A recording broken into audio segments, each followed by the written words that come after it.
Okay, we are going to talk about related rates, and I'm going to try and do it in an easy way possible and not talk too much. So let's see how I do here. All right, so I'm going to ignore this steps for solving a related rates problem thing for now, because I think it's going to make more sense if I just start with a question. So I am climbing up a 25-foot ladder, that's a tall ladder, up the side of my house. As I climb the ladder, the top of the ladder starts sliding down. That sucks for me. And at the moment that the top of the ladder is 15 feet from the ground, it's sliding downward at a rate of 6 inches per second. At this moment, how fast is the bottom of the ladder sliding away from the house?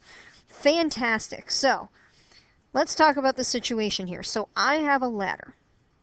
It is leaning up against the sides of the house, and it is a 25-foot ladder.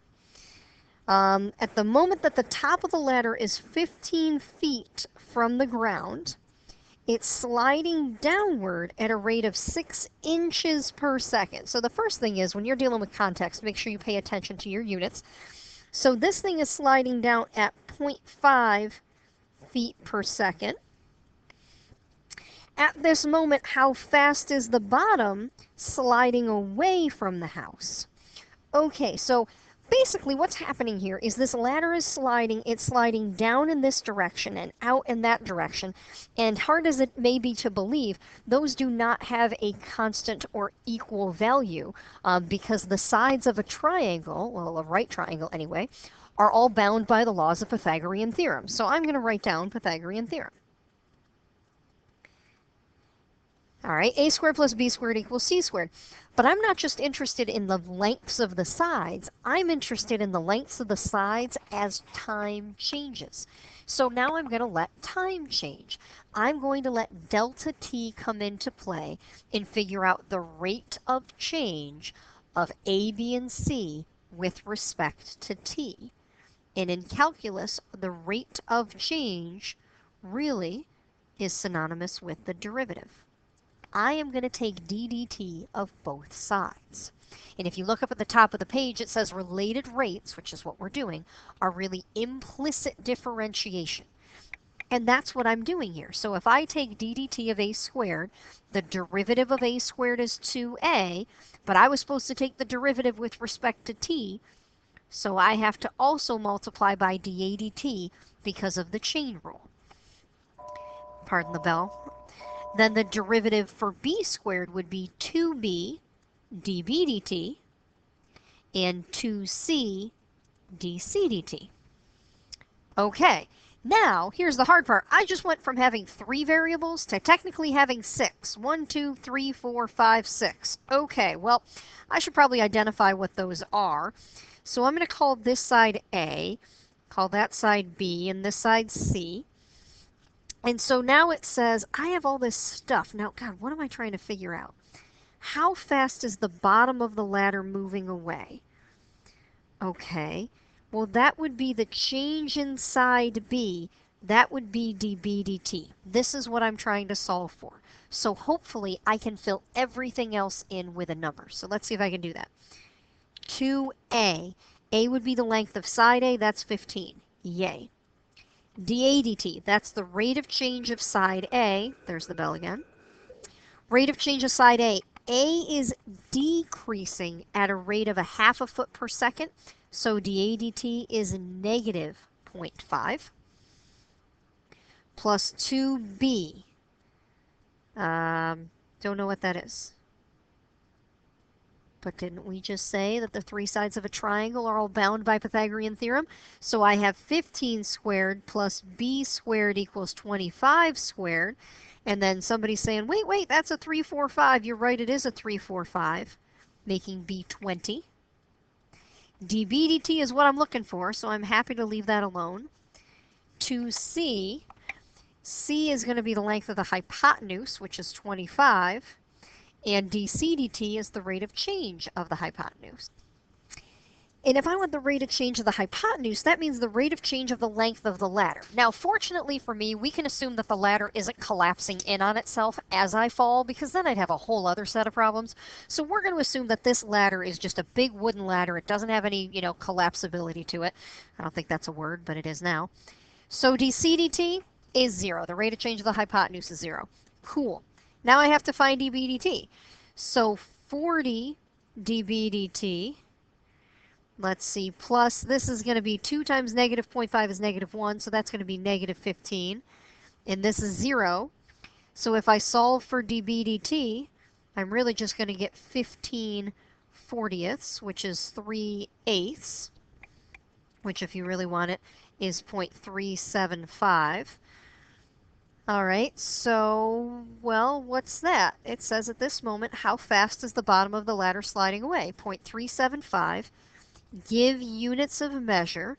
Well, it's moving away, and this length is measured in feet, and this would be feet per, let's see, inches per second.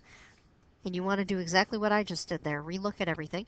This would be 0.375 feet per second.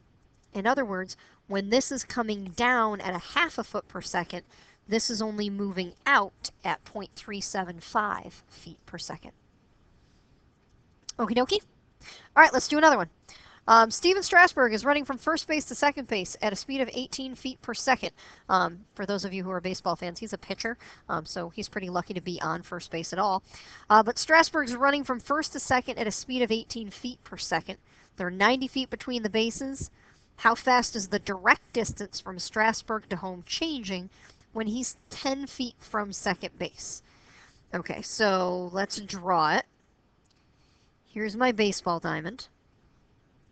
And here's first, and here's second, and here's home. So home, first, second. He's running from first to second at a rate of 18 feet per second. And there's 90 feet about all the bases here. How fast is the direct distance from Strasberg to home? So he's running. He's about 10 feet away. So really this guy right here would be 80.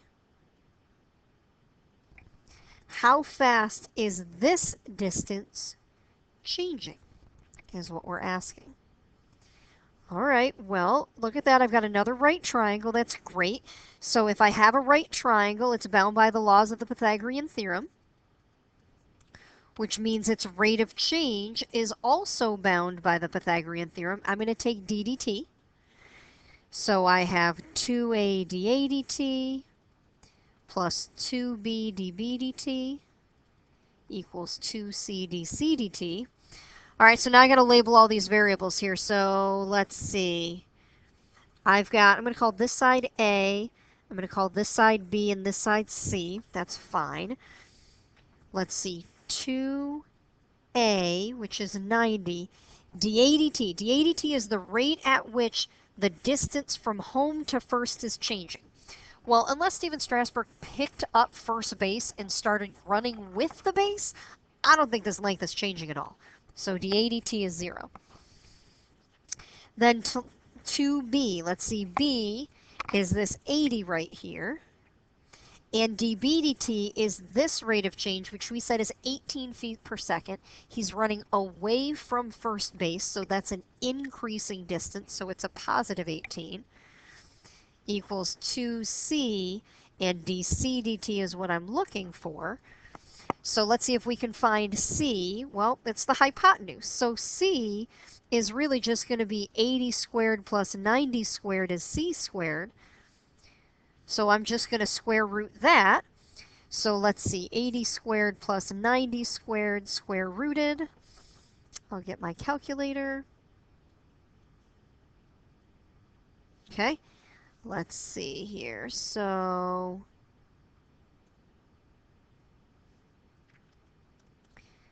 we have 80 squared plus 90 squared. Nope, too many squareds. There we go. Square rooted. So that's the square root of 14,500 or 120.4159. I'm going to write square root 14,500.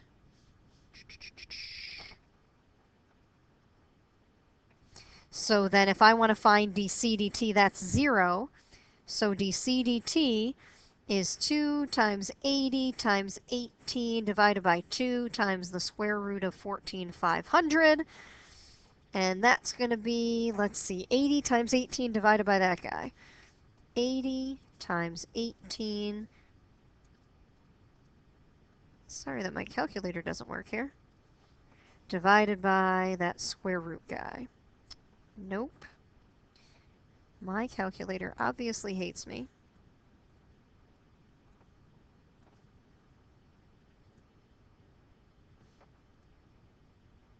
There we go. 11.9585.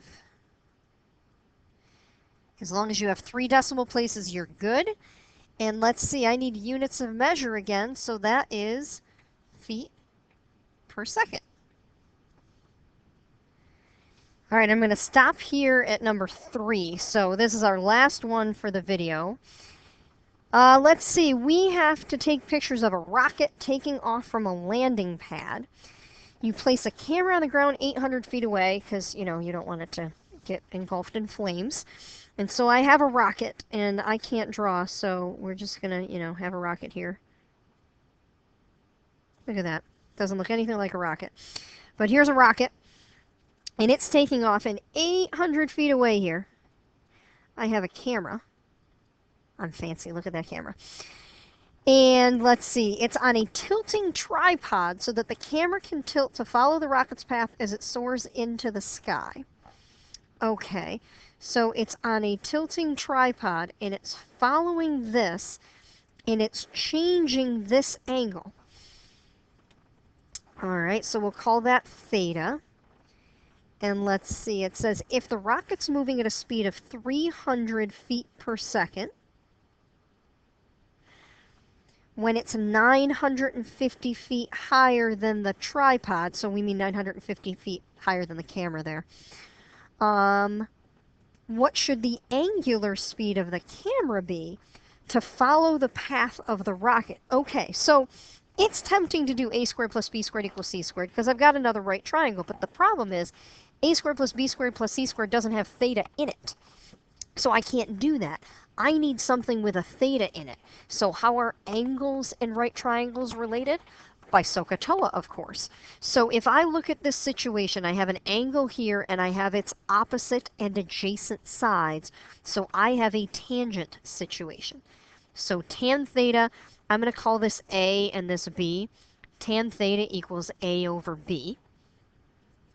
And I really want to know how theta is changing, so I need to take the derivative with respect to time, just like I did before. So then the derivative of tan theta is a chain rule. I'm going to take the derivative of the outside, keep the inside, times the derivative of theta. The derivative of theta would be 1 d theta dt. Okay, make sure that makes sense. It's a chain rule with that implicit added additional part. And then A over B is a quotient rule, so I have low d high minus high d low all over low times low. And now I got to plug everything in. Okay, so secant squared theta, but I don't know what theta is, but I could find it because tan theta equals 950 over 800. So I could do inverse tan of 950 over 800 and get theta.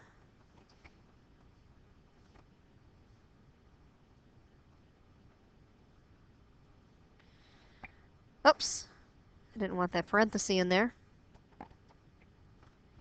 Delete that, and I'm in calculus, so I need to be in radians. So before I hit enter there, get myself back to radians and get 0.8709.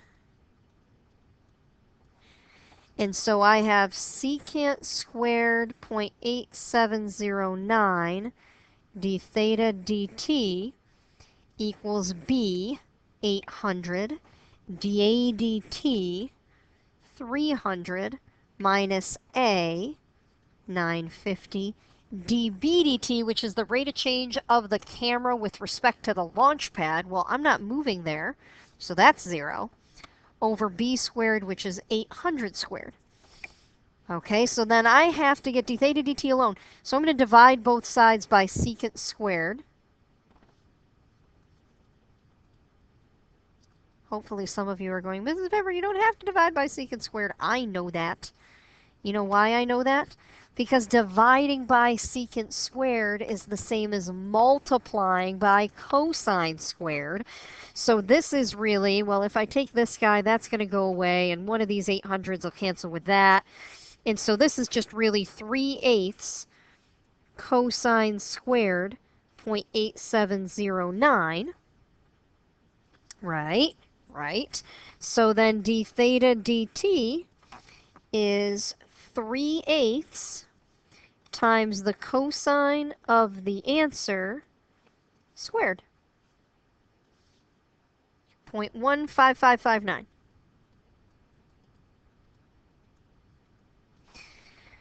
Give units of measure. Well, that's an angular change, and angles are measured in degree. No, angles aren't measured in degrees. Angles are measured in radians if I'm in calculus.